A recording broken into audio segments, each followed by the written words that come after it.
Right. Are you staying out there? Hilton. Okay, that's right. That's right. Patricia. So that's one of my favorite hiking trails is Boynton Canyon. Right. Yeah. And yeah, once you get past the enchantment, you know, it's just gorgeous. And very sacred canyon for the Yavapai tribe, the people of the sun. Okay. That's where they believe that their creation began. There's a bunch of cliff dwellings all throughout that entire canyon. And as long as you're respectful, you're allowed to walk around, check them out, see all the images that they drew on the rocks over 1,000 years ago. It's pretty We amazing. should have talked to you. We should have talked to you. Right. At some point we're going, we can't see much else, so I don't know. Why Yeah. push another Right. miles? Yeah, you don't want to rush it. Don't want to be caught out there when the sun's already down and the temperature plummets pretty quick. Yeah, we might pick your brain a little bit on some other spots. Yeah, definitely.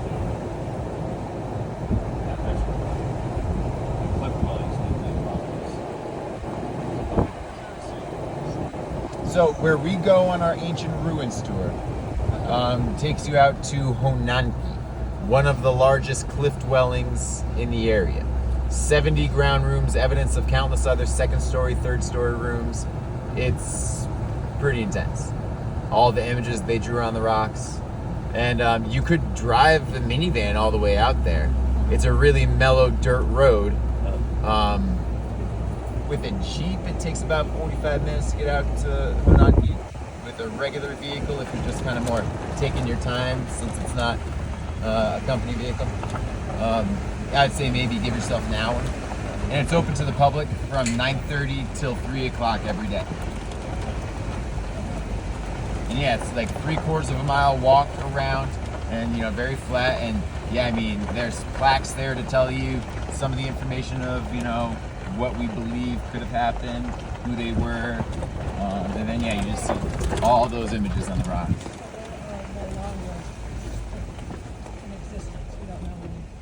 Well, it's believed, they're believed to be the ancestors of the Hopi, the people that were living there. But we're not sure. It's kind of like the Anasazi. Like they left and it just kind of disappeared and we don't really know what happened to them. Yeah.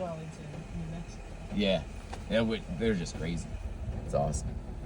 Now, have you ever intentionally been off-roading before? No. So if you don't have an off-roading vehicle, you park over here on the left. A lot of hiking and mountain biking trails branching throughout here. But right here, we call this the rental car speed bump. Usually does a pretty good job of keeping out that riffraff. Oh yeah, I see. We're the only Jeep company allowed to be out on this trail. Really? Yeah. Private vehicles can be out here. So yeah, right now we're in the Coconino National Forest. Coconino. It's 1.8 million acres, surrounds Sedona, goes all the way up to the Grand Canyon.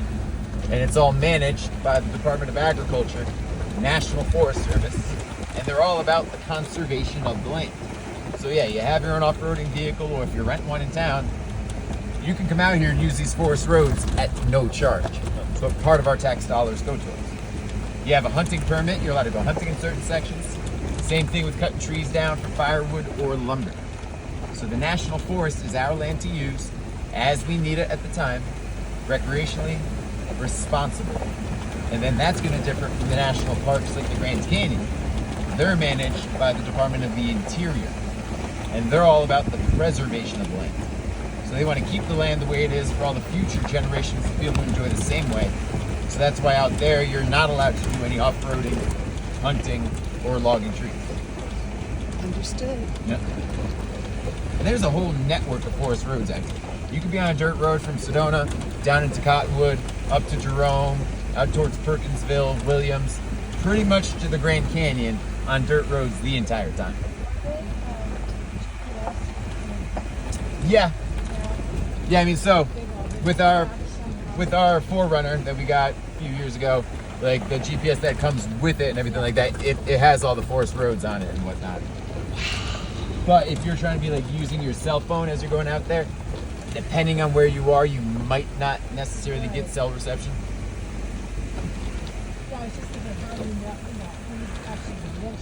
A map is helpful to have. Yeah.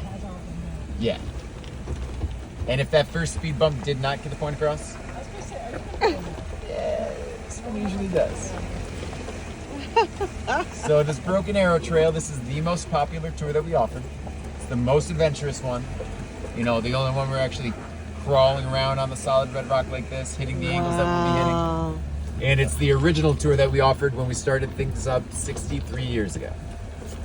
That is amazing. Yeah, largest, longest running Jeep touring company in the U.S. Wow. Named the Broken Arrow Trail because it's named after an old Western starring Jimmy Stewart that came out in 1950. Not the John Travolta one with nuclear weapons everyone always thinks of. What, you said your company started when? Back in 1960. Wow. Yeah. Before I was born. Yeah. Yes, we're here, we're up at the Grand Canyon, we're out in Vegas, we're out in Tennessee, and out in Missouri.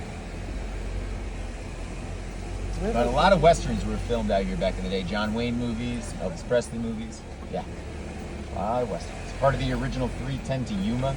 It was filmed at the base of Coffee Pot Rock in West Sedona.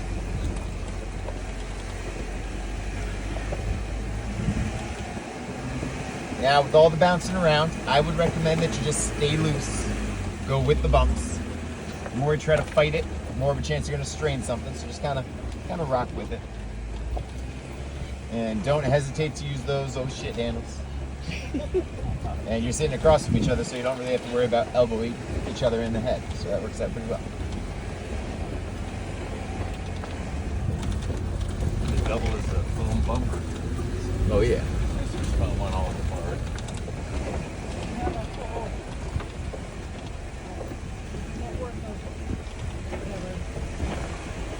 Jeep treads.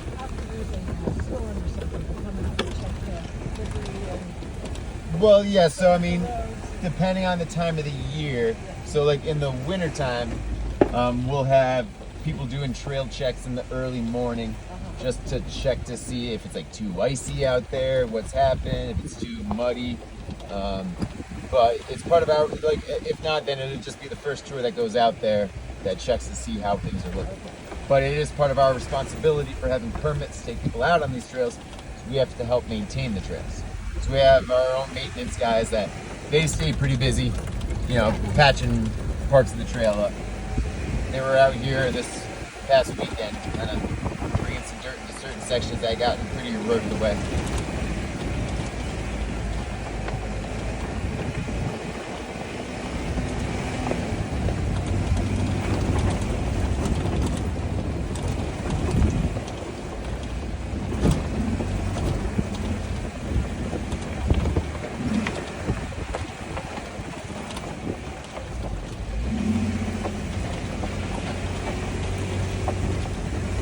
Now, to the right of the sun, you have Rhinoceros Rock laying down over there. They have one big horn, and the smaller horn to the left of it, and the head and the body. A big old rhinoceros laying down. Yeah. Oh, yeah. And then a few months ago, I had a 14-year-old said it looked like, to the right of it, looked like someone put a shoe on top of that hill. See the Yep. shoe? Yep. Yep. Yeah.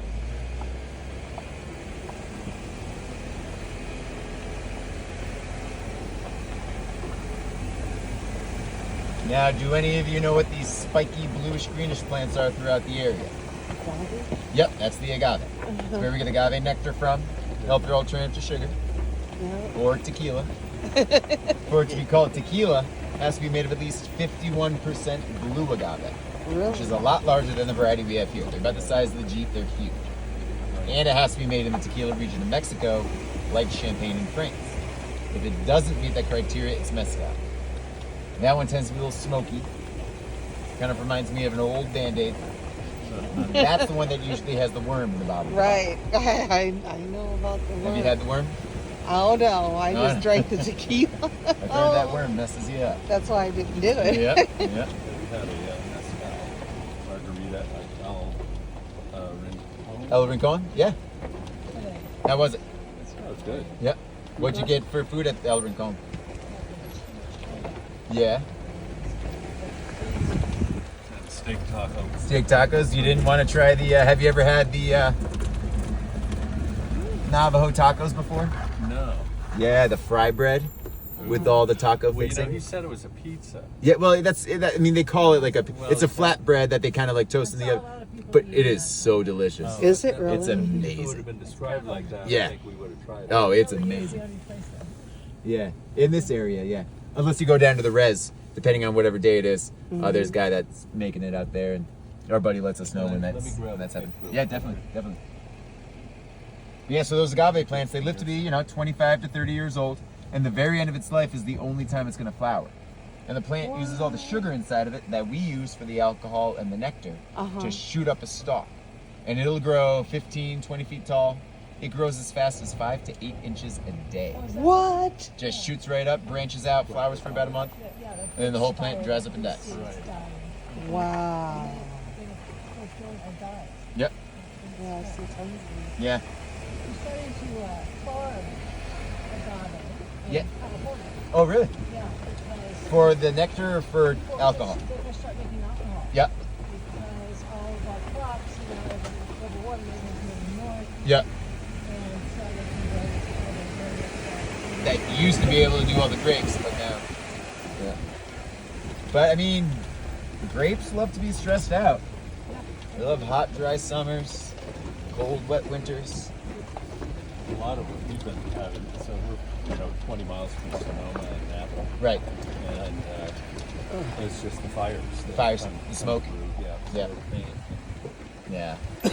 Yeah, I wonder how, I mean, does all that smoke kind of like, It infiltrates the does it and then Yeah. transmits into the wine? That's, pellets, yeah, smoke, that's no good. paint, Yeah. and can really harm the crop. Oh, yeah.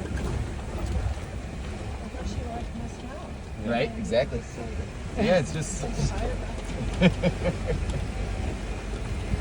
Now, is there any like celebrities that are out there having those farms that they're doing right now? Because I heard that there's.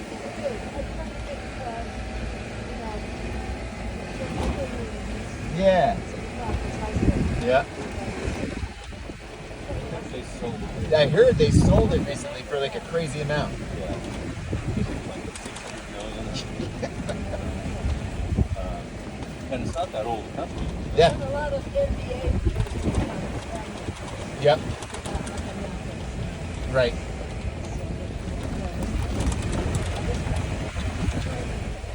How's it going? Doing well. They'll come out. Yeah, so once you drive south of Sedona, you're entering Arizona wine country. A lot of vineyards have been popping up out here. I mean, the Spanish brought the grapes and Zinfandels out here back in the 1500s. But yeah, it really seems to be blowing up the past 30 years. The lead singer for the band Tool has some wineries, some vineyards, a restaurant that our oldest son works at right down in Cottonwood. Yeah. For us, I just saw signs at Submarine Rock. Yep, We head that way. we're heading that way. That's going to be our one stop, is up on Submarine Rock. So this is your first trip? Third trip. Oh, of the day? Or just in general? In general. Yeah, third trip. First two didn't go too well. Okay. Like you know what you I like to think so. Or at least I'll just pretend like I did. want? Uh-huh. There is such awesome energy out here. Now, usually during the day, you don't see a whole lot of wildlife. But every now and then you might get lucky. Jackrabbits, roadrunners, mule deer with their wicked long ears. Yeah.